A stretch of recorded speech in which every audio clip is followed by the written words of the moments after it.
اللہ الرحمن الرحیم۔ ناظرین محترم السلام علیکم۔ ناظرین سچ ٹیلی ویژن کی جانب سے پروگرام سچ سویرا آپ کی خدمت میں حاضر ہیں۔ ناظرین آج کا پروگرام ایک بہت ہی عظیم ہستی کے نام ہے۔ آج آپ کا یوم شہادت ہے اور وہ ہستی امام حسین ابن علی علیہ الصلوۃ والسلام کے فرزند محترم حضرت علی ابن الحسین امام زین العابدین علیہ الصلوۃ والسلام کی ہے۔ پوری انسانیت آپ کو ایک عظیم ہستی کے طور پر جانتی ہے۔ آپ کی عبادت کا پہلو ہو، آپ کی سخاوت کا پہلو ہو، آپ کے اخلاق کا پہلو ہو، آپ کے خدا کے حضور دعاؤں کے سلیقے کا پہلو ہو، اور پھر سب سے بڑھ کر آپ کا صبر ہو اور آپ کی واقعے کربلا کی تبلیغ ہو، اور اس واقعے کے جس نے اسلام کو بچایا، خود اس واقعے کو بچانے اور اس کی تبلیغ میں جو آپ کا کردار ہے وہ بے مثل ہے۔ اسی حوالے سے آپ کی زندگی پر، آپ کی مساعی جلیلہ پر اور آپ کی عظیم ہستی کے فضائل پر اور سیرت پر گفتگو ہوگی۔ ہمارے ساتھ آج پروفیسر ڈاکٹر عبدالباسط مجاہد صاحب موجود ہیں۔ چندہ تعارف کے محتاج نہیں، آپ واقعاً ایک بہترین اسکالر ہیں، اسلامی تاریخ کو، معارف کو بہت گہرائی سے جانتے ہیں، بہت سادہ اور اچھے الفاظ میں پیش کرتے ہیں۔ ہمارے ساتھ جناب مولانا ڈاکٹر حسنین نادر صاحب موجود ہیں، صاحب مطالعہ شخصیت ہیں اور پھر اپنے مطالعے کو، اپنے علم کو بہت ہی مؤثر انداز میں اپنے ناظرین تک پہنچاتے ہیں۔ ہمارے ساتھ محمد ظہیر عباس موجود ہیں، بہت خوبصورت منقبت خوان ہیں، امام سجاد علیہ السلام کے فضائل اور منقبت ان سے سنیں گے۔ ڈاکٹر صاحب ابھی میں نے جو ذکر کیا، اتنی ہمہ جہت شخصیت تاریخ میں بہت کم گزری ہے۔ کوئی ایک دو پہلو میں عروج پر ہونا یا اپنے نقوش معاشرے پر چھوڑنا یا انسانیت کے لیے اپنی سیرت چھوڑنا تو ہم نے کوئی شخصیات میں دیکھا، لیکن ہر پہلو ہو، صبر کا پہلو ہو، عبادت کا پہلو ہو، سخاوت کا پہلو ہو، انسانیت کو دعا کا سلیقہ سکھانے کا پہلو ہو، کوئی ایسی زندگی کا پہلو نہیں کہ جو آپ نے سر انجام نہ دیا ہو۔ فرمائیے گا۔ اللہم صلی علی محمد و آل محمد۔ یہ ایک ایسی شخصیت کی یاد میں آج ہم جمع ہیں جو اس کائنات کے سب سے عظیم گھرانے کے چشم و چراغ ہیں۔ آپ وہ جو نسبتیں ہو سکتی ہیں، واہ واہ،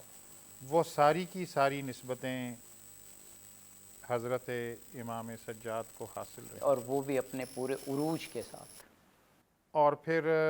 آزمائش و ابتلا، مصائب، الم،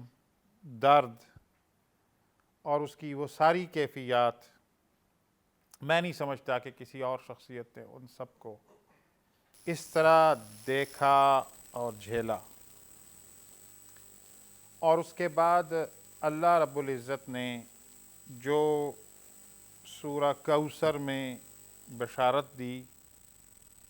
اس بشارت کو اللہ رب العزت نے امام زین العابدین واہ کی واہ شکل میں معجزے کے طور پر واہ سامنے لے کر آئے۔ واہ واہ، بہت خوب، بہت خوب۔ اب آپ دیکھ لیجئے کہ یہ صرف نسبی طور پر اہل البیت کا سلسلہ چلنا تو اپنی جگہ پر ہے، وہ سارے علوم، وہ سارا زہد، وہ ساری عبادت، وہ ساری حکمتیں،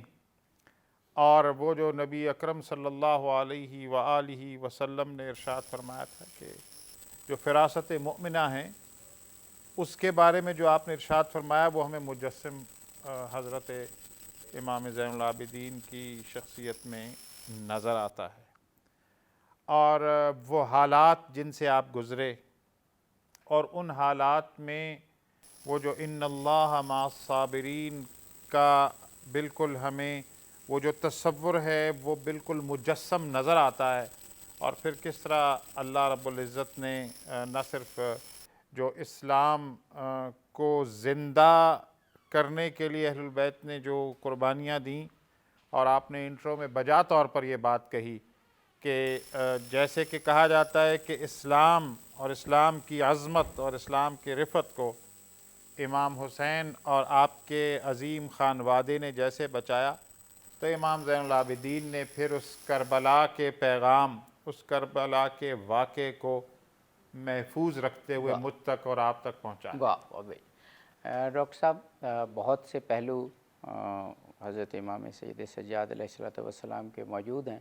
لیکن کیونکہ ماہ محرم جاری ہے، آپ کی شہادت بھی ماہ محرم کی 25 تاریخ کو ہوئی، تو سب سے پہلے اگر آپ اجازت دیں تو اسی پہلو کو بیان کر لیں کہ اگر دیکھا جائے تو واقعہ کربلا ایک بے آب و گیا ریگستان میں ہو گیا اور 100-150 افراد پر مشتمل قافلہ تہہ تیغ ہو گیا۔ ایسے اور بھی بہت سے واقعات ہوتے ہوں گے، لیکن اس واقعے نے جو عظمت حاصل کی اس کا ایک پہلو تو خود حضرت امام حسین علیہ السلام کی عظیم شخصیت اور وہ عظیم مقصد تھا کہ جس کی بنا پہ یہ واقعہ ہمیشہ ہمیشہ کے لیے امر ہو گیا، لیکن ساتھ جو امام سید سجاد اور یقیناً ساتھ حضرت زینب سلام اللہ علیہ کی ہستی، اس نے جس طریقے سے یہ واقعہ انسانیت کے لیے محفوظ کیا، یہ معجزے سے کم نہیں۔ جی اعوذ باللہ من الشیطان الرجیم، بسم اللہ الرحمن الرحیم۔ آپ نے اور ڈاکٹر صاحب نے انتہائی حسین مقدمہ اور آؤٹ لائن جو ہے بحث کی وہ بیان کر دی ہے۔ حضرت امام زین العابدین علیہ السلام کی زندگی کو میں سمجھتا ہوں کہ ہم ایک لحاظ سے 3 ادوار میں تقسیم کر سکتے ہیں۔ ایک کربلا سے پہلے مدینہ میں آپ کی زندگی کا ایک دورانیہ ہے، کربلا سے لے کے پھر مدینہ واپسی تک یہ ایک دوسرا دورانیہ ہے، اور کربلا سے واپسی پر اپنی شہادت تک یعنی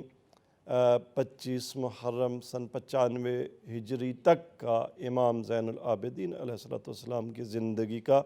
تیسرا دورانیہ ہے۔ بطور کلی ان تینوں جو دورانیے ہیں آپ کی عمر کے، اس میں اگرچہ تاریخی لحاظ سے پہلے دورانیے کے بارے میں ہمارے پاس معلومات بدقسمتی سے بہت کم ہیں، نہ ہونے کے برابر ہیں،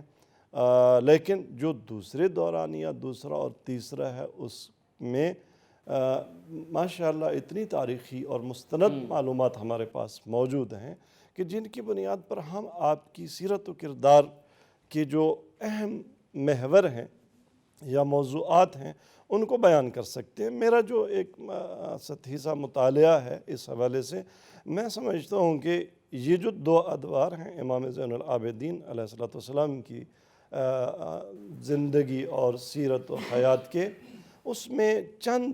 4-5 بڑے محور ہیں جن پر امام نے کام کیا ہے، یا جس کے ٹائٹل کے تحت ہم امام کی سیرت و کردار کا مطالعہ کر سکتے ہیں۔ اس میں سب سے پہلا اور بنیادی کام یا محور وہ کربلا اور شہیدان کربلا کی یاد کو، ان کے پیغام کو باقی رکھنا اور آنے والی نسلوں تک بے احسن وجہ پہنچانا ہے۔ دوسرا جو عنوان ہے آپ کی زندگی اور سیرت کا، وہ اہل بیت اطہار علیہ السلام کی جو دینی مرجعیت ہے اور جو ان کا مذہبی ایک مقام ہے، اس کا دفاع کرنا اور اس کا پرچار کرنا ہے۔ تیسرا کام جو محور جو امام زین العابدین علیہ السلام کی سیرت و کردار میں ہمیں ملتا ہے، وہ ہے معاشرے میں، اسلامی معاشرے میں سرایت کر جانے والی طبقاتی تقسیم اور مالی جو طبقات تھے، اس بعد کو اور اس خلیج کو سمیٹنے کے لیے بھرپور کردار ادا کرنا۔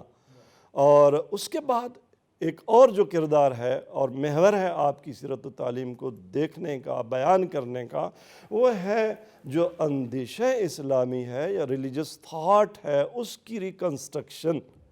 اور اس کو اپنے نہج پر اور بنیادوں پر استوار کرنا۔ اور اس کے بعد ایک اور جو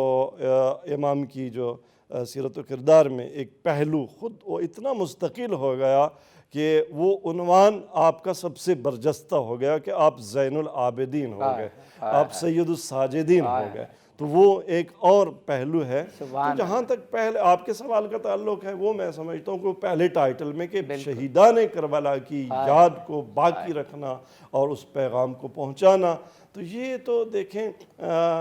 اگر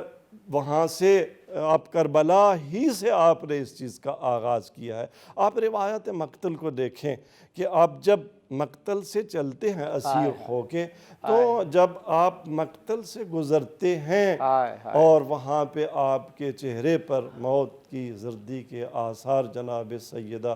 زینب سلام اللہ علیہا دیکھتی ہیں۔ تاریخ ظاہر حمید ابن مسلم وہ میدان کربلا میں ہے، وہ اس وقت بھی ساتھ ہے جب آپ کو خیموں میں شہید کرنے کے لیے فوجی داخل ہوتے ہیں، اور عمر ابن سعد بھی خود بھی آتا ہے اس خیمے میں۔ تو وہاں حمید ابن مسلم ایک جملہ کہتا ہے کہ کیا اب اس بچوں کو بھی تم شہید کرو گے؟ تو یہ ایک جملہ اگرچہ مشیت پروردگار ہے، لیکن وسیلہ بن جاتا ہے کہ عمر ابن سعد کو حیا آتی ہے کہ اب اتنی کربلا میں کشت و کشتار کے بعد بھلا اس بیمار کو بھی کیا آپ انہیں بھی تحقیق کرنا ہے۔ تو آپ مقتل سے لے کر کوفہ میں آپ کا خطبہ، آپ نے کوفہ میں جو خطبہ دیا اس میں حقیقت یہ ہے کہ کوفے میں انقلاب سا بپا ہو گیا ہے، لیکن ظاہر ہے کوفی ان پہ جو اس وقت موجود ہیں جو رو رہے ہیں، اتنوہون وتبکون، کیا تم ہم پر اب نوحہ کرتے ہو اور ہم پر گریہ کرتے ہو؟ خلاصہ امام زین العابدین کوفہ کی فضا کو، جو کہ جشن فتح کی فضا ہے، دربار ابن زیاد ہے، اس کو جشن کو سوگوار بنا دیتے ہیں۔ جب آپ شام آتے ہیں تو شام کی فضا ویسے ہی مختلف ہے، اور شام کی جو کلچرل یا ریلیجس فضا ہے عوام کی، وہ تو اہل بیت کو نہ انہوں نے دیکھا ہے، نہ انہوں نے ایز سچ رسول خدا کو دیکھا ہے، نہ اصحاب کبار کو دیکھا ہے۔ وہاں پر کچھ اور فضا ہے، اور عیسائیت سے متاثر پیچھے ان کی جو ہے دینی تاریخ ہے، اور وہاں پر امام زین العابدین کو جب وہ شکر لوگ ادا کرتے ہیں کہ الحمدللہ آپ کو خدا نے ذلیل کیا، رسوا کیا، وہاں آپ تعارف کرواتے ہیں، آیے قربہ کی تلاوت کرتے ہیں، آیے تطہیر کی تلاوت کرتے ہیں، اس کا مصداق بتاتے ہیں۔ خلاصہ کربلا اپنا شام کو فتح کیا ہے تو خطبوں نے کس کے؟ جناب امام زین العابدین اور جناب سید سلام اللہ علیہ کے۔ اور یہی کام آپ جب مدینہ میں آتے ہیں، آپ پانی پیتے ہیں تو روتے ہیں، قصاب دیکھتے ہیں کہ امام زین العابدین تشریف لا رہے ہیں تو گوشت پہ پردہ ڈال دیتے ہیں۔ آپ نے جس طرح سے عزاداری سید الشہداء مدینہ میں قائم کی، یہ شہیدوں کی یاد کو تازہ رکھنا تھا، وگرنہ یہ داستان کربلا میں رہ جاتی اگر کردار زینب امام زین العابدین نہ ہوتا۔ بے شک زہیر عباس، کچھ ہمیں آپ امام زین العابدین کے حوالے سے اور کربلا کے حوالے سے کچھ سنائیے۔ مانگنے والوں کو بن مانگے عطا کرتے ہیں، مانگنے والوں کو بن مانگے عطا کرتے ہیں، مانگنے والوں کو بن مانگے عطا کرتے ہیں، وہ جنہیں عابد بیمار کہا کرتے ہیں، اور اب شفا جانے خدا جانے یا جانے سجاد، اب شفا جانے خدا جانے یا جانے سجاد، دم مریضوں پہ مسیحا یوں کیا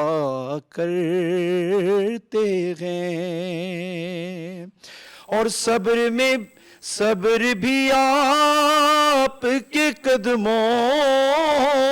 میں رہا سجدہ نشین، صبر بھی آپ کے قدموں میں رہا سجدہ نشین، زخم کھا کھا کے بھی جب آپ دعا کرتے ہیں، زخم کھا کھا کے بھی جب آپ دعا کرتے ہیں، اور اے یزید آنکھ اٹھا دیکھ لے یہ مختاری، اے یزید آنکھ اٹھا دیکھ لے یہ مختاری، کبھی قیدی بھی بھلا ایسے ہوا کرتے ہیں، اور جب رقم ہو گئی سجاد کی مدحت عامر، جب رقم ہو گئی سجاد کی مدحت عامر، تو داد خود حضرت شبیر دیا کرتے ہیں، وہ جنہیں عابد بیمار کہا کرتے ہیں۔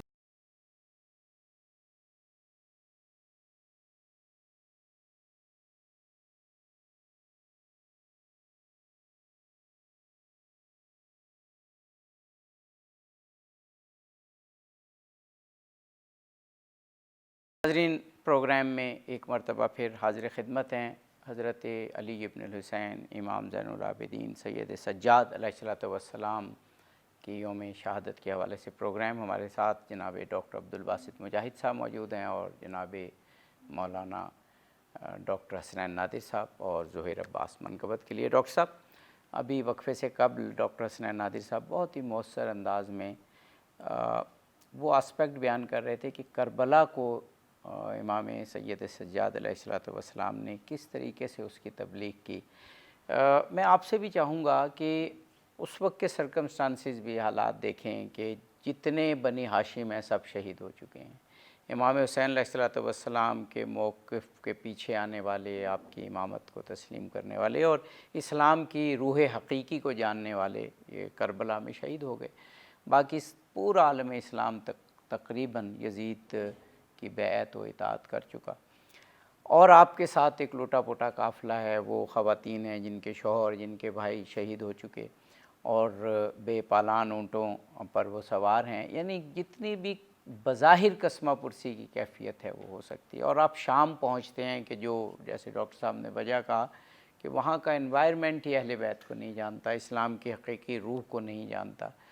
وہاں پر آپ کا اسلام کی تبلیغ کرنا اور کربلا کے واقعے کو اجاگر کرنا اور رسول اللہ کی تعلیمات کو، یہ ایک معجزے سے کم نہیں، جو آپ نے خود فرمایا تھا کہ انا اعطیناک الکوثر کی تفسیر نظر آتے ہیں کہ اسلام کے پیغام کو اس طریقے سے پھر پوری دنیا میں پہنچا دیا حضرت سید سجاد نے۔ دیکھیے، یہ تو اب ایک تاریخی حقیقت ہے کہ کربلا کے اندر جو کچھ ہوا اور کیسے، یعنی حضرت امام حسین جب سارا ہی خانوادہ قربان ہو چکا تو وہ حضرت زین العابدین کے پاس آتے ہیں اور وہ ساری ذمہ داریاں، وہ سارے علوم ظاہری اور باطنی ان کے سپرد کرتے ہیں۔ اب وہ کیسی آنکھ ہوگی کہ جو اس منظر پر اشکبار نہ ہو، اور وہ کیسا دل ہوگا کہ جو خون کے آنسو نہ روئے۔ اور پھر جیسے کہ ابھی ڈاکٹر صاحب کہہ رہے تھے کہ یہ اللہ نے اس خانوادے کا نام و نشان جس طرح سے روشن رکھنا تھا، لیکن وہ حالات دیکھیے، اور اس میں یہاں یہ چاہوں گا کہ ہم حضرت زینب سلام اللہ علیہا، انہوں نے کس طرح سے یعنی وہ اپنی چادر اور اپنے پروں کے نیچے انہیں سنبھال کے رکھا، ہائے ہائے، بے شک بے شک۔ اور جب وہ شام کا دربار ہے، اور اس شام کے دربار کی جو کیفیت آپ نے بھی بیان کی، ڈاکٹر صاحب نے بھی بیان کی، تو اس موقع پر جب اذان بلند ہوتی ہے، ہائے ہائے، اور اس وقت اس پس منظر کے ساتھ آپ جس دبدبے کے ساتھ، جس وہ اپنے دادا کی شجاعت کو تازہ کرتے ہوئے اور اپنی پھوپھی محترمہ کے انداز میں جس طرح سے وہ بات کرتے ہیں کہ یہ کیا اذان میں یہ کیا کہا جا رہا ہے، ہائے ہائے، یہ کس کی فتح کا اعلان ہے؟ کس کی فتح کا اعلان ہے اور میں کون ہوں؟ اب یہ وہ لمحہ ہے نا جس لمحے نے وہ جو تمام تر صعوبتوں اور مصلحت اور اس سب کچھ کے باوجود مجھے وہ تاریخ کے جھروکے سے وہ منظر بھی نظر آتا ہے کہ کس طرح سے آپ جب اپنی عبادت میں اور زہد میں اور ایون حرم کے اندر آپ سے جس قسم کی گفتگو لوگ کرتے ہیں، ایک خاص حد تک تو آپ اپنا صبر کا دامن جو ہے نا اسے سمیٹے رکھتے ہیں، اور پھر جب آپ نگاہ کرتے ہیں تو وہ نگاہ کیسے پھر وہ جو آپ کی دل آزاری کا سبب بننے والے کو بھی کیسے اس کے دل کو پھیر دیتے ہیں۔ تو یہ ساری جو میں سمجھتا ہوں کہ آج میں اور آپ جس طرح سے اپنے آپ کو یہ سمجھ رہے ہیں کہ ہم اللہ کے حضور جب پیش ہوں تو ہماری یہ خواہش ہے کہ ہمیں ان میں شمار کیا جائے جو امام حسین کی طرف والے ہیں، آپ کی طرف کھڑے ہوئے ہیں۔ تو یہ سارا صدقہ ہے امام زین العابدین کی اس پیغام کو سنبھال کر مجھ تک آپ تک پہنچانے۔ واہ واہ واہ، سبحان اللہ سبحان اللہ۔ ڈاکٹر حسنین ناظری صاحب، کیا خوبصورت الفاظ ڈاکٹر عبدالباسط مجاہد صاحب نے ادا کیے۔ جی میں انہی کے گفتگو کو تسلسل سے تھوڑا سا آگے، جی آپ، کیونکہ میں نے ایک اور اسپیکٹ پہ بھی سوال کرنا تھا لیکن آپ اسی کو، جی میں کہوں گا کہ وہ امام زین العابدین علیہ السلام کے حق میں بجا طور پر یہ شاعر کا یہ کلام فٹ آتا ہے کہ خطبے کے لفظ لفظ کو تلوار کر دیا، خطبے کے لفظ لفظ کو تلوار کر دیا، جینا یزید نحس کا دشوار کر دیا، ٹھوکر سے کسر شام کو مسمار کر دیا، اسلام کے سفینے کو اس پار کر دیا، آباد القمہ پہ ہے بستی شہید کی، آباد القمہ پہ ہے بستی شہید کی، خشکی میں غرق ہو گئی کشتی یزید کی۔ تو یہ امام زین العابدین کا وہی خطبہ تھا جس طرح ڈاکٹر صاحب اشارہ فرما رہے ہیں کہ آپ نے اس خطبے میں فرمایا، اب ظاہر ہے وہ پورا خطبہ پڑھنے کا وقت نہیں ہے، کہ اوتینا بستن وفضلنا بسبع، ہمیں 6 مقامات اور منزلیں اور وہ کرامتیں عطا کی، یہ اہل بیت کا تعارف کروایا گیا ہے۔ ہمیں عام لوگوں پر 7 فضیلتیں دی گئی ہیں، اب آپ نے وہ ایک ایک فضیلت اپنی گنوائی، اور جب انا ابن مکہ و مینا انا ابن زمزم و صفا، تو یہ خطبہ جب آپ کا چل رہا ہے، اور پھر وہ ختام جب جو ہے وہ خطبہ، تو یزید نے دیکھا کہ اگر یہ خطبہ اسی انداز سے جاری رہا تو میری تو یہ جو ہے فتح ابھی ابھی شکست میں تبدیل ہو جائے گی، تو مؤذن کو کہتا ہے کہ تو اذان دے، تو مؤذن جب پہنچتا ہے یہاں پہ کہ اشہد ان محمد الرسول اللہ، تو آپ فرماتے ہیں ذرا رک جائیں، یہ بتائیں کہ جس رسول کی گواہی نبوت کی دی جا رہی ہے اس کا نواسا میں ہوں یا تم؟ اور تم اگر کہو کہ تم ان کے نواسے ہو تو جھوٹ ہے، کون قبول کرے گا؟ اور اگر میں ان کا نواسا ہوں تو یہ بتا کہ میرے بابا کو کس جرم میں شہید کیا گیا؟ یہ اس رسول کی بیٹیاں ہیں جو تیرے دربار میں قیدی بنا کے کس جرم میں لائی گئی ہیں۔ تو یہ امام زین العابدین، اور میں جو عرض کر رہا تھا کہ آپ نے بڑی ہی جرأت کے ساتھ دیکھیں کربلا کے بعد جو فضا ہے عالم اسلام کی، وہ بڑی ڈکٹیٹرشپ کی گویا فضا ہے، یعنی کسی کو بولنے کی جرأت نہیں ہے، لیکن اس میں بھی امام زین العابدین، اب آپ میں وہ ایک تھوڑا سا اشارہ بھی ہو جائے آپ کی زندگی کے دوسرے محور کی طرف، کہ طبقاتی تقسیم جو تھی جس کا اسلام سرے سے مخالف تھا، عرب میں جو تفاخر تھے نسلی، اور اسلام نے بنیاد رکھ دی تھی کہ ان اکرمکم عند اللہ اتقاکم، تو آپ نے ایک کنیز اپنی آزاد کی اور پھر اس سے شادی کر لی۔ تو اس پہ مروان ابن حکم نے آپ کو ایک سرزنش نامہ لکھا کہ یہ آپ نے کیا کیا، کنیز کے ساتھ شادی کر لینا اس وقت کے اس کے مطابق جو اب بھی ہم انہی جو ہے نا بند ہیں کہ ہم ذات پات کے چکروں میں ہم ان اکرمکم عند اللہ اتقاکم کو بھول گئے۔ تو امام زین العابدین علیہ السلام نے جواب میں لکھا کہ لا لوم علی مسلم انما اللوم الجاہلیہ، مسلمان پر کوئی سرزنش نہیں ہے، اسلام کے مطابق ہے اگر ایک عمل تو اس پر کوئی سرزنش نہیں ہے، سرزنش جہالت ہے، یہ ذات پات کی تفریق نہیں ہے، ہمیں ڈاکٹر صاحب ایک اہل تقوی ہونا اہم ہے۔ وقفہ لینا ہے، وقفے کے بعد یہ بات آپ کمپلیٹ کیجئے گا ناظرین، ہم جلد ہی واپس۔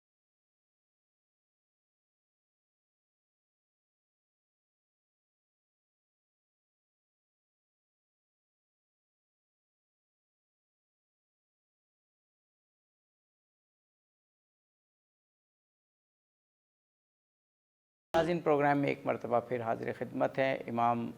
علی ابن الحسین زین العابدین علیہ السلام کی عظیم اور بابرکت سیرت پر گفتگو ہو رہی ہے۔ ڈاکٹر عبدالباسط مجاہد صاحب اور ڈاکٹر حسنین نادر صاحب ہمارے ساتھ موجود ہیں، اور زہیر عباس منقبت کے لیے۔ ڈاکٹر صاحب، آپ فرما رہے تھے کہ جو اسلام کے اصل تعلیمات ہیں، جو روح حقیقی ہے، امام سید سجاد علیہ السلام نے نہ صرف واقعہ کربلا کو محفوظ کیا، اس کی تبلیغ کی، اس کو پوری دنیا میں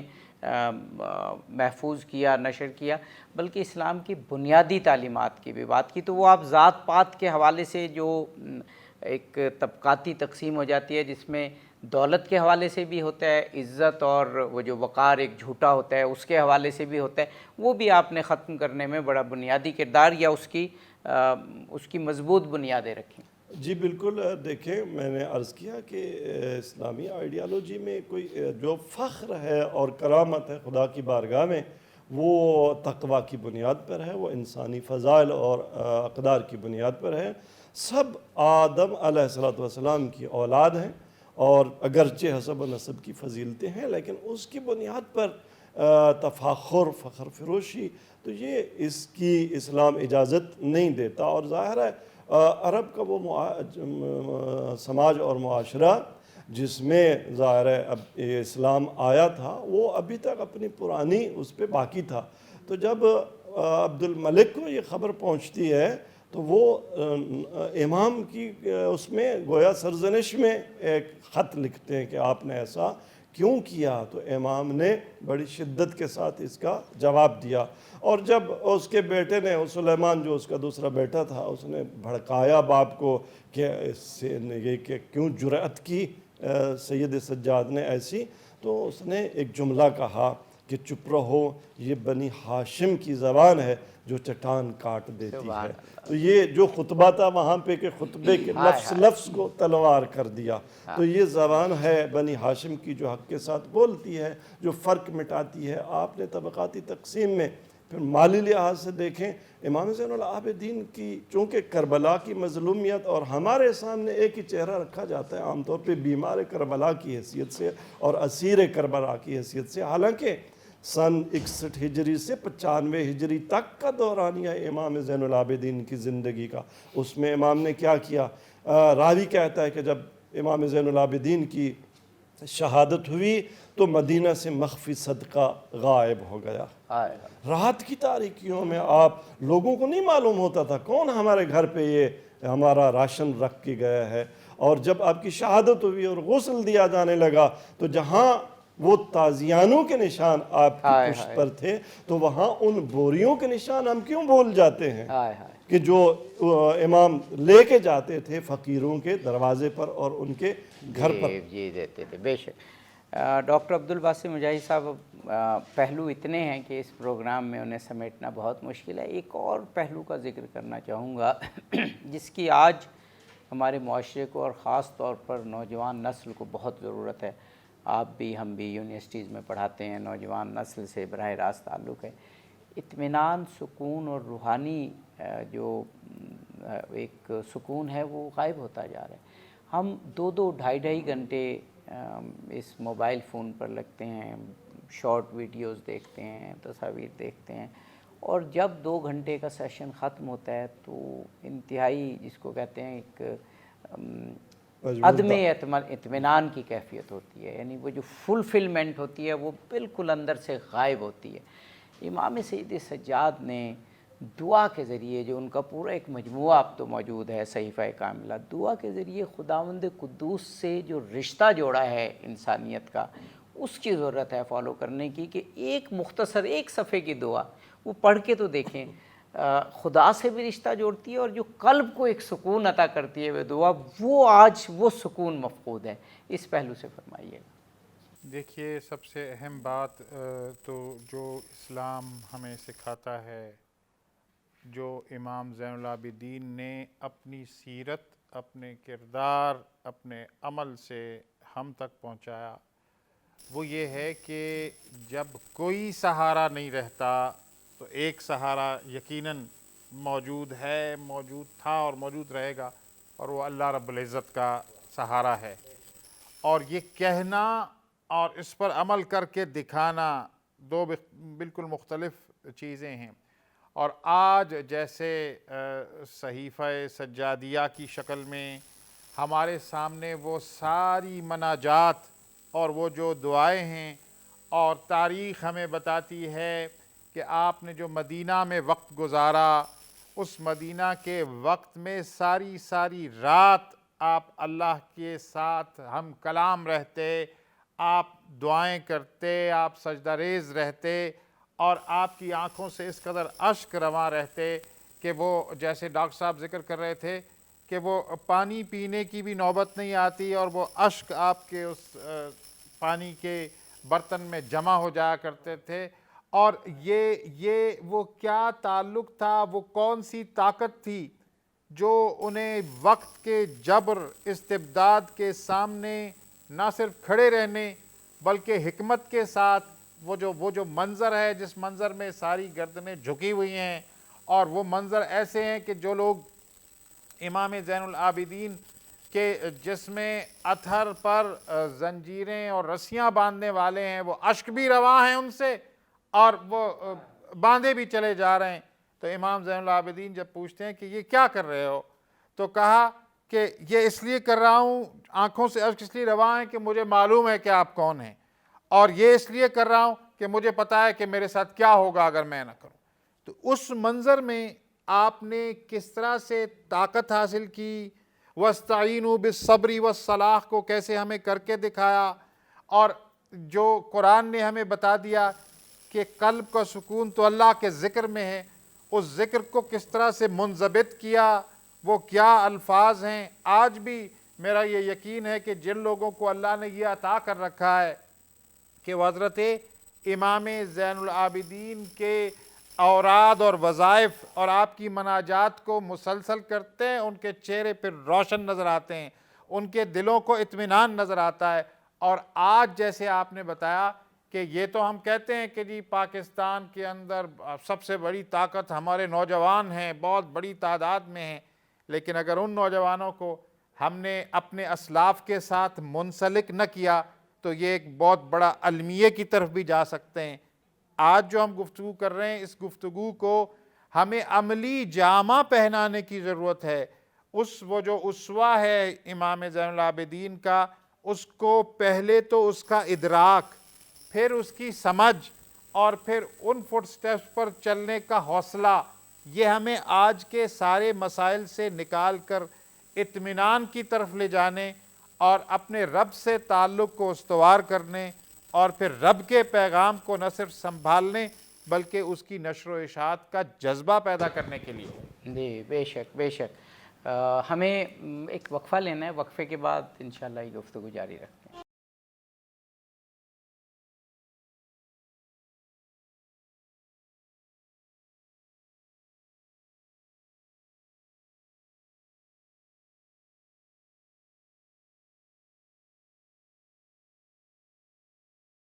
ناظرین، پروگرام میں ایک مرتبہ پھر حاضر خدمت ہیں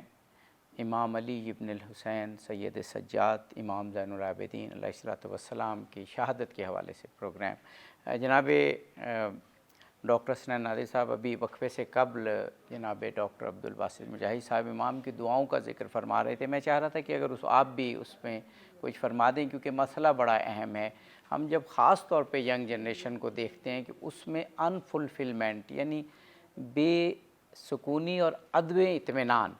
اور روحانیت کی جو ایک پیاس ہے وہ بھی موجود ہے، لیکن اس سے دوری بھی. اس کو قریب کرنے کے لیے میری نگاہ میں صحیفہ کاملہ سے بہتر نسخہ نہیں ہے. خدا سے قریب کرتا ہے وہ نسخہ اور یہ دعائیں، اور ایک فلفلمنٹ یعنی جو ایک پرپز ہوتی ہے لائف کو وہ عطا کرتی ہیں یہ دعائیں. جی بالکل. صحیفہ اس وقت بھی الحمدللہ ہمارے پاس ہے، صحیفہ کاملہ سجادیہ، اور علامہ مفتی جعفر علیہ رحمہ کے بہترین اور بلیغ ترجمے کے ساتھ موجود ہے. اور میں بھی اپنے تمام نوجوان دوستوں کو، تمام خواتین و حضرات ناظرین کو یہی پیغام دوں گا کہ اس ماڈرن ایج کی جو سب سے بڑی ایک یا تمدن کی بیماری ہے وہ ڈپریشن کی صورت میں، وہ انگزائٹیز کی صورت میں، وہ خودکشیوں کی صورت میں ظاہر ہوتی ہے. اور اصل بات یہ ہے کہ کہیں کوئی احساس زیاں ہوتا ہے، کوئی احساس محرومی ہوتا ہے جو انسان کو خودکشی کی طرف لے جاتا ہے، انسان کو مایوسی کی طرف لے جاتا ہے، انسان کو اضطراب کی طرف لے جاتا ہے، اور پھر وہ جو ہے ڈرگز پہ لگا دیتا ہے، نشے پہ لگا دیتا ہے، جو ویسے ہی انسان کی زندگی کو کھا جاتی ہے یہ چیزیں. تو اگر ایک سالم راستہ چاہیے ان جو ہے ڈپریشن سے بچنے کے لیے، نفسیاتی دباؤ سے بچنے کے لیے، تو وہ دراصل الا بذکر اللہ تطمئن القلوب، وہ یاد خدا ہی ہے. تو یاد خدا کے مختلف مظاہر ہیں، اور اس میں سب سے بڑا اور اہم مصداق وہ ہے مناجات، بارگاہ رب میں بیٹھنا، رب کے ساتھ بات کرنا. خدا کے ساتھ بات کرنا ہم نے نہیں سیکھا.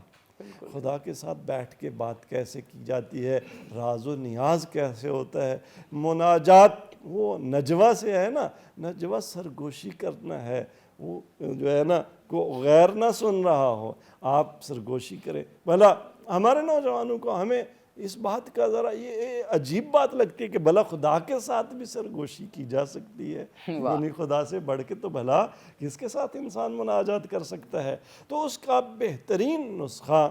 ظاہر باقی ائمہ کی،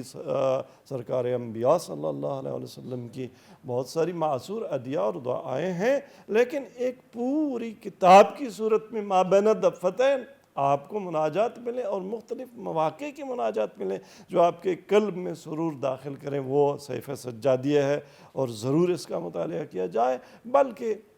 وہ اپنی زندگی میں اپنے 24 گھنٹوں میں اور آپ بے شک جو ہے نا 10 منٹ نکال لیں، اور 10 منٹ میں اپنے رب کے ساتھ امام زین العابدین کے الفاظ میں آپ بات کریں. تو اس سے آپ کا وہ جو قلبی سکون حاصل ہوگا، اس سے جو فلفلمنٹ ہوگی وہ سارے خلا پر کر دیں. جی ڈاکٹر صاحب، یہ کیونکہ ہمارے معاشرے کی اس وقت بہت شدید ضرورت ہے. دو چیزیں ختم ہو گئی ہیں. ایک تو وہ سکون کی کیفیت عدم اطمینان نے ہمیں گھیر لیا ہے، کچھ کر لیں اس میں سکون نہیں ملتا، اس میں فلفلمنٹ نہیں ملتی۔ اور دوسرا اٹینشن، فوکس، ایک جگہ مرکوز توجہ اب ہمیں نہیں ملتی، بچوں میں کیا بڑوں میں بھی اس وقت اس کا فقدان ہے، اور سائیکالوجسٹ اور ایجوکیشنسٹ یہ کہتے ہیں کہ بچوں سے یہ ختم ہونا، توجہ، ٹینشن جو اس کا سپین ہے، یہ بہت ہی خطرناک ہوتا ہے۔ حضرت سید سجاد کی زندگی میں بہت سے پہلو ملتے ہیں، اس میں یہ پہلو جو دعا والا اور مناجات والا ہے، صحیفہ کاملہ تو ہے ہی، مجھے یاد پڑتا ہے خود ڈاکٹر طاہر القادری کے ادارے سے 15 مناجاتیں امام سید سجاد کی شائع ہوئی تھی کچھ سال پہلے، یعنی صحیفہ کاملہ تو الگ ہے اور یہ 15 مناجاتیں جو ہیں یہ الگ ہیں۔ یہ ہمارے ناظرین جنہوں نے کیا ہے وہ خدا را جاری رکھیں، اور جنہوں نے نہیں کیا وہ ایک دفعہ ان کو پڑھیں تو صحیح۔ تو دیکھیں زندگی کے جو مسائل ہمیں نظر آتے ہیں ان کا حل اسی میں ہے کہ جب ہم خود سکون سے ہوں گے تو پھر مسائل کو ٹیکل کرنے کی ہمیں ایک قوت ملے گی۔ دیکھیے کہ آپ نے اس قدر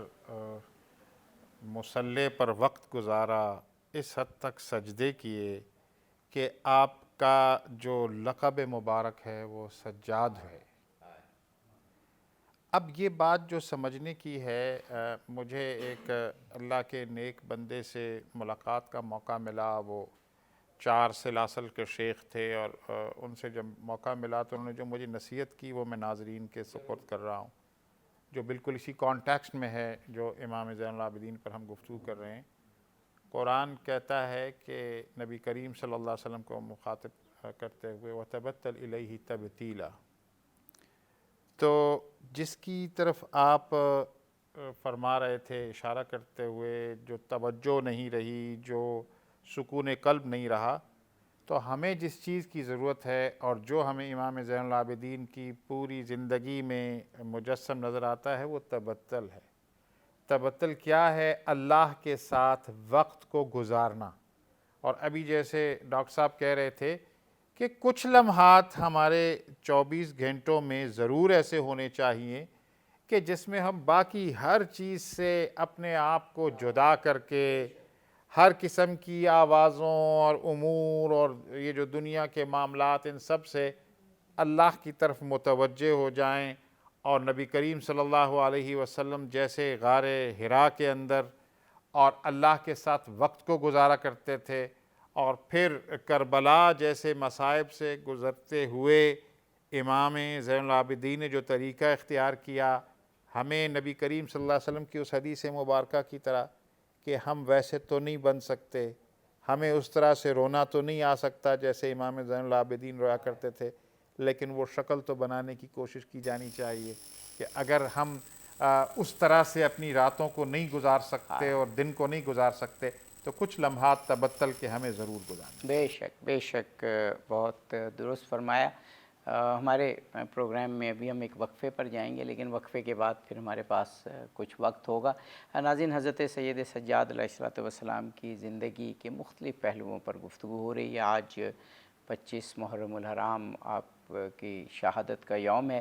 اور جن شخصیات کو ہمیں رول ماڈل بنانا ہے، ایسی شخصیات جو ہماری اسلامی شخصیات ہیں، ہمارے امام ہیں، ہمارے رہنما ہیں، ایسی شخصیات جو بچوں کے لیے، جو نوجوانوں کے لیے، جو جوانوں کے لیے، جو بوڑھوں کے لیے، سب کے لیے رول ماڈل ہیں، بہت کم ہیں۔ حضرت سید سجاد ان شخصیات میں سے ایک ہیں۔ وہ کیا کیا ہمیں ہمارے لیے چھوڑ کر گئی ہیں ایسی شخصیات، اور خاص طور پر حضرت سید سجاد، ہمارے علماء کرام، دانشوران معظم کچھ بتا چکے، اور ابھی کچھ باقی ہے ہمارے۔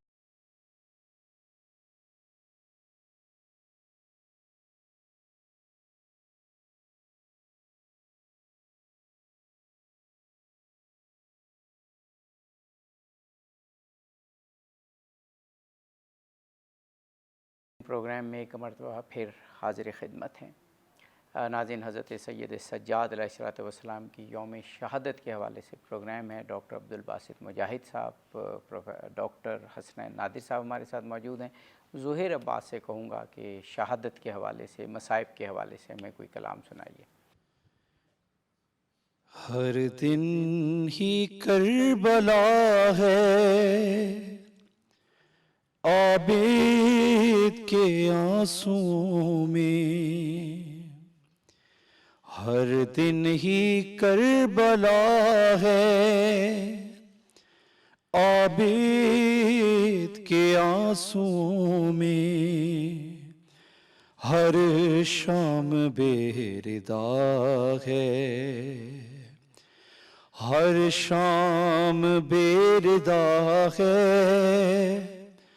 عابد کے آنسوؤں میں ہر دن ہی کربلا ہے، عابد کے آنسوؤں میں کس کس کو کس جگہ پر کاٹا گیا ہے کیسے،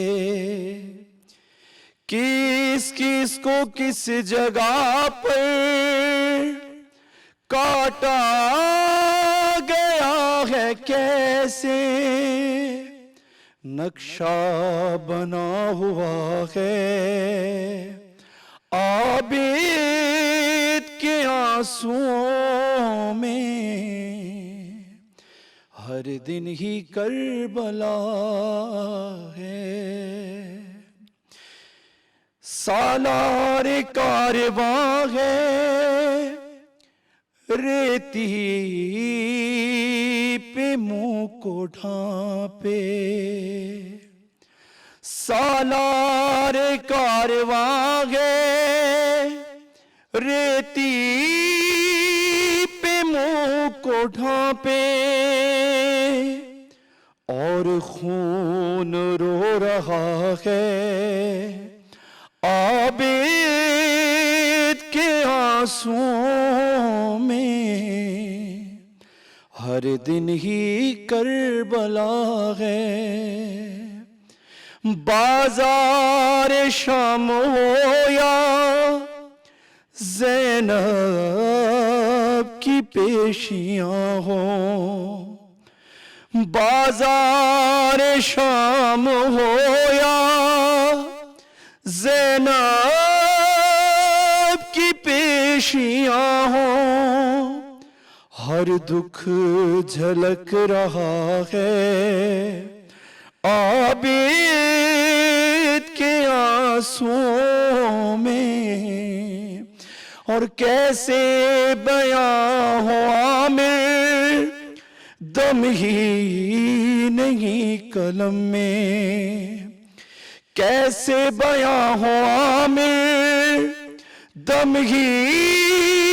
نہیں قلم میں، دردوں کی کربلا ہے، عابد کے آنسوؤں میں ہر دن ہی کربلا ہے، عابد کے آنسوؤں میں۔ جزاک اللہ، جزاک اللہ۔ جناب مولانا ڈاکٹر حسنین نادر صاحب، ابھی ہم نے وقفے سے قبل ذکر کیا آپ سے بھی اور ڈاکٹر عبدالباسط مجاہد صاحب سے بھی ایک وقت کی بہت بڑی ضرورت کا کہ خدا کے ساتھ تعلق قائم کرنے اور سکون حاصل کرنے، اس کے لیے امام زین العابدین علیہ الصلوۃ والسلام نے بہترین دعاؤں کا مجموعہ چھوڑا ہے، مناجات چھوڑی ہیں۔ ایک اور وقت کی اہم ضرورت جس پہ آج پوری انسانیت دست و گریباں ہے وہ حقوق کا مسئلہ ہے۔ ہر ایک شخص یہ چاہتا ہے کہ مجھے میرے حقوق مل جائیں، ذمہ داریاں ادا کرنے کو ہم پوری طرح تیار نہیں ہیں، حالانکہ سمپل سا اصول ہے کہ ایک شخص یا ایک فریق ذمہ داری ادا کرتا ہے تو دوسرے شخص، دوسرے فریق، دوسرے طبقے کے حقوق ادا ہو جاتے ہیں۔ امام زین العابدین علیہ الصلوۃ والسلام نے ایک بے مثال کتابچہ چھوڑا ہے، یا اس کو کہیے ایک لمبی حدیث چھوڑی ہے جو رسالۃ الحقوق کے نام سے محفوظ ہے۔ ہم مسلمانوں کو جو ظاہر قرآن کی اور رسول اللہ کی تعلیمات ہیں اس مختصر سے رسالے کو بھی پڑھ لینا چاہیے، اور آج 25 محرم آپ کا یوم شہادت ہے، اگر ہم سب یہ مصمم ارادہ کر لیں کہ امام زین العابدین علیہ السلام کی ایک دعا صحیفہ کاملہ سے اور یہ مختصر سا کتابچہ پڑھ لیں تو میں سمجھتا ہوں سکون کی دولت حاصل ہو جائے. جیسے میں نے عرض کیا تھا کہ امام زین العابدین علیہ السلام کی زندگی کے اور سیرت و تعلیمات کے مختلف محور ہیں، تو در حقیقت یہ ایک محور ہے. دیکھیں جیسا کہ ہر انسان کا اور بالخصوص ظاہر ہے مسلمان کا تو شعوری طور پر دو طرح سے اور دو جہات سے اور دو طرف کا رابطہ ہے، ایک خالق کے ساتھ، ایک مخلوق کے ساتھ. تو جب بات آتی ہے خالق کے ساتھ رابطے کی تو پھر سیف سجادیہ بنتا ہے، اور جب بات آتی ہے مخلوق کے ساتھ رابطے کی تو رسالت الحقوق بنتا ہے. واہ. تو دیکھیں بات میں یہی پہلے بھی عرض کر رہا تھا کہ وہ جو طبقاتی تقسیم تھی وہ خلق خدا کی طرف آپ کی توجہ کی بات تھی، اور اس میں پھر اسلامک اور توحیدی آئیڈیالوجی کو آپ دیکھیں کہ رات کی تاریکی میں آپ ایک بوریا کہہ لیں وہ اٹھا کے اپنے شان مبارک پہ جا رہے ہیں، تو ایک صحابی نے، جاننے والے نے دیکھا، پہچان لیا کہ امام زین العابدین نے کوئی بوجھ اور وزن اٹھایا ہوا ہے اور جا رہے ہیں. تو وہ آ کے اس نے پوچھا کہ مولا کہاں جا رہے ہیں؟ یہ سامان آپ اتنا وزن اٹھایا ہوا ہے، آپ مجھے دے دیں، میں آپ کا یہ وزن پہنچا دیتا ہوں. آپ نے فرمایا میں کسی میزبان کے ہاں میں نے پہنچنا ہے، تو یہ سامان میں پہلے پہنچانا چاہتا ہوں کہ میں نے سفر پہ نکلنا ہے، میرا یہ سامان کچھ منزل میں طے کر چکا ہو یہ، اور وہاں سے پھر میں اس کو اپنی منزل تک لے جاؤں. تو اس نے اصرار کیا کہ آپ یہ وزن مجھے دے دیں، یہ بوجھ میں اٹھا لوں. آپ نے فرمایا نہیں، میرے میزبان کو محبوب یہ ہے کہ میرا مہمان اپنا بوجھ خود اٹھا کر. واہ واہ واہ واہ. خیر، اور آپ نے فرمایا کہ آپ مہربانی کریں میرے الفاظ میں کہ آپ مجھے میرے حال پہ چھوڑ دیں، یہ میں خود ہی اپنا بوجھ اٹھاؤں گا. تو چند دن بعد جب وہ بندہ ملا تو وہ سمجھا کہ واقعی امام نے شاید کسی مثلاً مدینہ سے باہر نہ کسی شہر کا سفر کرنا تھا. تو پوچھا کہ آپ کا سفر کیسا رہا؟ وہ سامان آپ اٹھا کے تو زیادہ آپ اٹھا کے جا رہے تھے. آپ نے فرمایا آپ کو سمجھ نہیں آئی، میں سفر آخرت کی بات کر رہا تھا. تو سفر آخرت میں دو جہات ہیں، وہ ظاہری طور پر تو خلق خدا کے دروازے پر کچھ لے کے جا رہے تھے، لیکن خدا کے لیے لے کے جا رہے تھے. تو حقوق ہیں اس کائنات میں، سب سے پہلے انسانوں کے حقوق ہیں، استاد کا حق ہے. ہم ایک وقفہ لینا ہے، وقفے کے بعد آپ بات کمپلیٹ کیجئے گا. ناظرین ہمارے ساتھ رہیے، جلدی واپس آتے ہیں.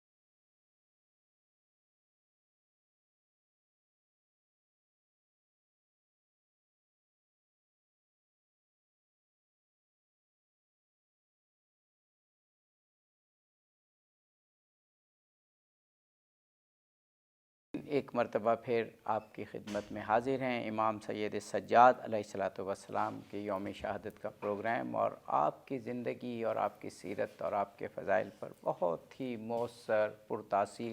خوبصورت گفتگو ہو رہی ہے. ڈاکٹر عبدالباسط مجاہد ہمارے ساتھ موجود ہیں اور ڈاکٹر حسنین نادر صاحب. ڈاکٹر صاحب، آپ رسالت الحقوق کی بات کر رہے تھے کہ امام زین العابدین علیہ السلام نے کون کون سے حقوق بیان فرمائے اور کیوں ضرورت ہے آج ہمیں اس مختصر سے کتابچے کو پڑھنے کی. بہت ہی مختصر الفاظ میں بتائیے گا کیونکہ وقت اب ختم ہوا جا رہا ہے. جی، حق تلفیوں کے دور میں ظاہر حقوق کی یاد جو ہے ان کو دہرانا اور فرائض کو بتانا وہ ضروری ہے. اس لیے رسالت الحقوق جس میں مختلف کیٹیگریز. اچھا، یہ موجود ہے، ابھی ہمیں مل سکتا ہے نیٹ پر بھی؟ یہ غالباً موجود ہے، نیٹ پر بھی موجود ہے. رسالت الحقوق امام زین العابدین علیہ السلام لکھیں، یہ کتاب آ جائے گی، اور پرنٹ میں بھی موجود ہے. تو اس میں ظاہر امام نے ساتھ اس میں ریزننگ بھی ہے کہ مثال کے طور پر اگر امام جماعت کا حق ہے تو کیوں ہے کہ وہ آپ کو آپ کے رب کے ساتھ ملاتا ہے، آپ کے اور رب کے درمیان مناجات اور اس کا وسیلہ بنتا ہے. والدین کا حق ہے، دینی بھائیوں کا حق ہے، مختلف جو حقوق اس میں بیان ہوئے. تو امام زین العابدین علیہ السلام نے وہ وہ نہیں ہے تقلیدی ایک بات، بلکہ اس کی روٹس بھی بتائی ہیں. اور حقیقت یہ ہے کہ جتنی بھی تعلیمات ہیں جب تک ان کو بیس نہ فراہم کی جائے، ریلیجس آئیڈیالوجی اور توحیدی آئیڈیالوجی نہ ہو تو کچھ نہیں ہوتا. اور ایک نقطہ ایک جملے میں عرض کرنا چاہوں گا، چونکہ وقت نہیں ہے تو بات نہیں ہو سکی. امام زین العابدین نے ایک بہت بڑا کام کیا جس پہ بات نہیں ہوتی، ہمارے ممبر سے اور محراب سے بھی بات نہیں ہوتی، اور اس پہ مطالعہ کریں میرے ناظرین، مطالعہ کریں کہ آپ نے ریلیجس جو تھاٹ تھی اس کی ریکنسٹرکشن کے لیے کیا کیا. امام زین العابدین نے عوام کے لیے کیا کیا اور خواص کو کیا تعلیم دی. اور یہ دو محور ہیں. اس پہ صرف میں ٹائٹل دے دیتا ہوں. تو جب تک وہ بیس نہیں ہوگی تب تک نہ حقوق عباد ادا کرنے کی انسان کو کوئی اور نہ حقوق ہاں، اللہ. اور جی نہ حقوق بالکل اللہ. صحیح. اور جو آپ فرما رہے ہیں جو امام جعفر صادق علیہ السلام کی یونیورسٹی جس میں 4000 طلبہ، آج بھی اگر 4000 کسی یونیورسٹی میں پڑھ رہے ہوں تو بڑی یونیورسٹی سمجھی جاتی ہے. اس وقت تو 4000 ایک بہت بڑی بات تھی. اس کی بنیاد امام سید سجاد علیہ السلام نے ہی رکھی تھی، مسجد نبوی میں حلقہ بنا کے جس طرح دعا آپ کرتے تھے. ڈاکٹر صاحب ہمارے پاس 1 یا 1.5 منٹ ہے ہمارے پاس، اور بات بہت بڑی کرنا چاہ رہا ہوں، لیکن آپ سمندر کو کوزے میں سمیٹیں گے. رسول اللہ کی شخصیت کی جھلک ایک پہلو سے جتنی نظر آتی ہے حضرت سید سجاد میں، تاریخ میں کوئی اور شخصیت نہیں. آج کل برداشت ختم ہو گئی ہے، عدم برداشت بہت زیادہ ہے. جتنا صبر آپ میں تھا اور معاف کرنے کی جتنی صلاحیتیں تھی، اپنے دشمنوں کو جس طرح آپ معاف کرتے تھے، اور جس طرح سے آپ نے پورے خاندان رسالت کے جو دشمن تھے، قاتل تھے، ان کی بھی مدد کی اور ان کو بھی معاف کیا، یہ زمانے میں بہت مشکل ہے یہ کرنا. دیکھیے اصل تو وہ جو حوض ہے، جس حوض سے سیراب ہوئے ہیں امام زین العابدین، وہ نبی کریم صلی اللہ علیہ وسلم کی ذات مبارکہ ہے. اور ابھی جب ڈاکٹر صاحب بات کر رہے تھے رسالۃ الحقوق کی، تو مجھے وہ نبی کریم صلی اللہ علیہ وسلم کی طویل حدیث مبارکہ یاد آ رہی تھی، جس میں آپ نے بتایا کہ قیامت کے دن انسان پیش ہوگا، بندہ پیش ہوگا رب کے حضور، اور اللہ کی طرف سے یہ سوال آئے گا کہ میں بھوکا تھا اور تو نے مجھے کھانا نہیں کھلایا. تو وہ حیرت سے پوچھے گا کہ اے اللہ رب العزت، تو اس بات سے پاک ہے کہ کوئی بھوک اور غذا. وہ کہا میرا بندہ تمہارے در پہ آیا تھا اور وہ بھوکا تھا اور تم اسے کھانا نہیں کھلایا. طویل گفتگو ہے، لیکن اس کو اگر ہم منسلک کریں تو وہ خود کس کیفیت، قلبی کیفیت سے گزر رہے ہیں، اور وہ مدینہ کے اندر رات کے وقت خود لوگوں کی ضروریات کو پہنچانا، اور جن کی ضروریات پوری ہو رہی تھیں ان کو آپ کے اس دنیا سے وصال فرما جانے کے بعد پتہ چلا کہ یہ کون ہستی تھی کہ جو ہمیں یہ پہنچا رہی. تو اب ایک اہم بات جس کو جو اصل آج کی ہماری اس گفتگو کو اگر سمیٹا جائے تو وہ کیا ہے کہ ہمیں اپنے اسلاف کے ساتھ منسلک ہونا ہے، خواہ معاملات ہوں یا عبادات ہوں. تو معاملات اور عبادات دونوں کے لیے جو ایک آئیڈیل شخصیت ہمیں نبی کریم صلی اللہ علیہ وسلم کے خانوادے سے نظر آتی ہے وہ امام زین العابدین کی ہے، اور ہمیں رجوع کرنے کی ضرورت ہے اور وہ سارے اعمال کرنے کی خواہش رکھنی چاہیے. جی، جیسے رسول پاک نے فتح مکہ کے وقت اپنے ازلی دشمنوں کو معاف کر دیا. امام زین العابدین علیہ السلام کے پاس مروان آتا ہے جو شروع سے آخر تک دشمن ہے، اور کہتا ہے مدینہ پر حملہ ہو گیا ہے، میرے اور میرے بال بچوں کو پناہ دیں. تو آپ جو مجھے تاریخ میں یاد پڑتا ہے کہ 60-70 روز تک، بلکہ شاید 4 مہینے تک اس کا پورا خانوادہ جو بہت سے افراد پر مشتمل تھا اس کو اپنے پاس پناہ دیتے ہیں. یہ مثال ہے رحم کی اور معاف کرنے کی اور بخشش کی انتہا ہے. ناظرین، پورا احاطہ تو نہیں ہو سکتا سید سجاد علیہ السلام کی شخصیت کا، لیکن کچھ جھلکیاں ہمارے علماء کرام نے ضرور پیش کی، کاش ہم ان کو اپنا سکیں. ہم اس پروگرام سے اجازت چاہتے ہیں اس امید کے ساتھ کہ ہم خود بھی اور تمام ناظرین سید سجاد کے اسوے کو اپنائیں گے اور چہار دانگ عالم کو تعلیمات اسلامی سے روشن کر دیں گے. اجازت چاہتے ہیں.